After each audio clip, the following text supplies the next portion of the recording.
पनवाड़ी में गूंजा अलग बुंदेलखंड राज्य का मुद्दा। युवाओं के भविष्य को लेकर उठी आवाज। बुंदेलखंड को अलग राज्य बनाने की मांग को लेकर शुक्रवार को पनवाड़ी में एक महत्वपूर्ण कार्यक्रम का आयोजन किया गया। रविदास मंदिर के पास स्थित बारात घर में आयोजित कार्यक्रम में क्षेत्र के ग्रामीणों और देहात इलाके से आए लोगों ने भाग लिया। कार्यक्रम में बादशाह सिंह, डॉक्टर सनत राजपूत और जिला अध्यक्ष देवराज पासी समेत कई लोग मौजूद रहे।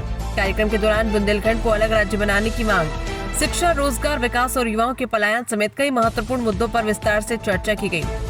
वक्ताओं ने कहा कि बुंदेलखंड के विकास के लिए क्षेत्र के लोगों को एकजुट होकर अपनी आवाज मजबूती से उठाने की जरूरत है। डॉक्टर सनत राजपूत ने कहा कि बुंदेलखंड के युवाओं को रोजगार, शिक्षा और बेहतर भविष्य के लिए दूसरे क्षेत्रों में जाने की मजबूरी नहीं होनी चाहिए। बुंदेलखंड में ही शिक्षा, रोजगार और विकास के पर्याप्त अवसर उपलब्ध होने चाहिए ताकि यहाँ के युवा अपने क्षेत्र में रहकर आगे बढ़ सके और क्षेत्र का नाम रोशन कर सके। उन्होंने युवाओं से आह्वान करते हुए कहा कि पढ़ो, बढ़ो और आगे बढ़ो, अपने बुंदेलखंड को बचाओ और अपने हक की आवाज उठाओ।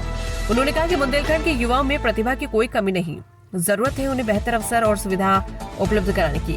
वहीं जिला अध्यक्ष देवराज पासी ने भी कार्यक्रम को संबोधित करते हुए बुंदेलखंड को अलग राज्य बनाने की मांग में लोगों से सहयोग और एकजुटता की अपील की। कार्यक्रम में मौजूद लोगों ने बुंदेलखंड को अलग राज्य बनाने की मांग को लेकर अपने विचार साझा किए और क्षेत्र के विकास के लिए एकजुट होकर आवाज उठाने का संकल्प व्यक्त किया। कार्यक्रम के दौरान बुंदेलखंड के भविष्य और युवाओं को बेहतर अवसर उपलब्ध कराने को लेकर गंभीर चर्चा हुई। महोबा से विनय कुमार की रिपोर्ट। चाचा जी, बुंदेलखंड अलग राज्य क्यों बनाना चाहते हैं, इसकी मांग क्यों उठाई जा रही है?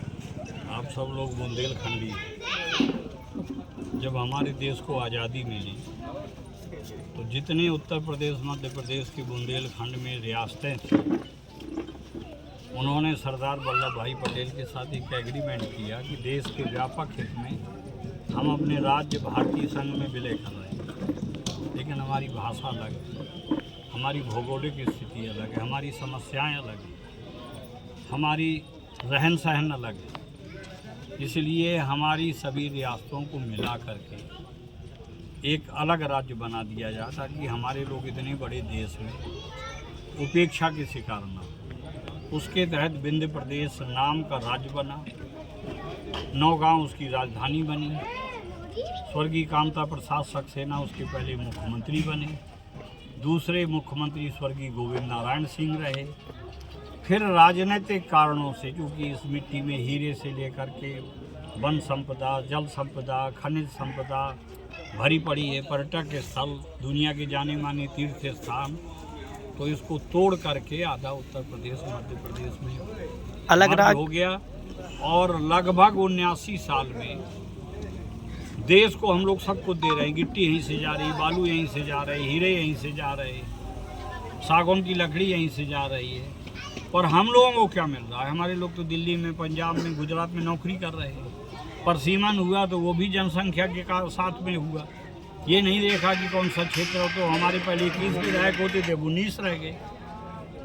तो जब 21 विधायक यहाँ विकास नहीं कर सके तो 19 क्या कर देंगे? इसलिए आज हमारी जो जंग है वो अपनों से ही अपने अधिकार को प्राप्त करने की। हम नहीं चाहते कि जिस स्थिति में हम लोग जी रहे हैं, मैं राजनीति में बहुत बड़े बड़े पदों पर भी रहा, मैंने देखा कि जब हमारे क्षेत्र की कोई बात आती है तो मुंह सूख जाता है पैसा देते हुए।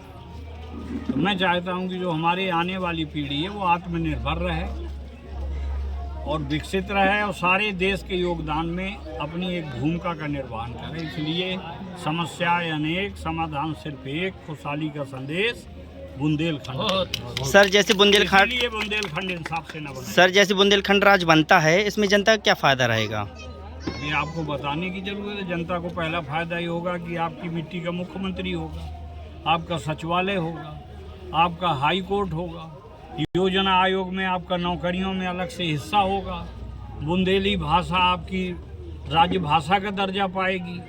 आपके क्षेत्र के जो प्रतिभाशाली बच्चे हैं, जो पक्षपात और राजनीतिक पक्षपात और भ्रष्टाचार के शिकार हो जाते हैं, उनको उनकी योग्यता के हिसाब से आगे बढ़ने का मौका मिलेगा। और दूसरा उदाहरण ये है, दिल्ली, उत्तराखंड, झारखंड, छत्तीसगढ़, तेलंगाना, ये जो नए राज्य बने हैं, राज्य बनने के पहले प्रति व्यक्ति आय उनकी क्या थी, किसानों की, मजदूरों की, छात्रों की, बेरोजगारों की क्या स्थिति थी और आज क्या है। आपके हाथ में मोबाइल है, सारी दुनिया उसके अंदर है, आप आंकड़ों का खेल देख सकते हैं। आज आपके पास क्या है? भरुआ सुमेरपुर की उद्योग नगरी आपकी उजड़ चुकी है। कवरई की जो आपकी ग्रेनाइट की नगरी है वो आपकी उजड़ रही है।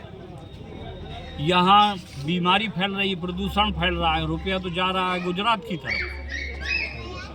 तो हम लोग क्या करें? यहाँ पर डी क्वालिटी का हीरा निकल रहा है, वो लोग सूरत जाएं काम करने, वो पंजाब जाएं, वो बंगाल जाएं। इसलिए समस्याएं अनेक, फिर कहता हूँ समाधान सिर्फ एक, खुशहाली का संदेश बुंदेलखंड प्रदेश। बुंदेलखंड वासियों को आप क्या संदेश देना चाहेंगे? बुंदेलखंड वासी जाग चुके हैं, हर एक की सच्चाई अच्छाई पहचान चुके हैं। हमारे पास में हम लोग तो बड़ी बड़ी लड़ाइयाँ लड़े हैं, पर यह है कि इधर भोपाल बहुत दूर पड़ता है, इधर लखनऊ दूर पड़ता है, इधर दिल्ली दूर पड़ता है। आर्थिक तौर पर भी हम लोग मजबूत नहीं हैं और भारत की राजनीति में बड़ी मछली हमेशा छोटी मछली को खा जाती है।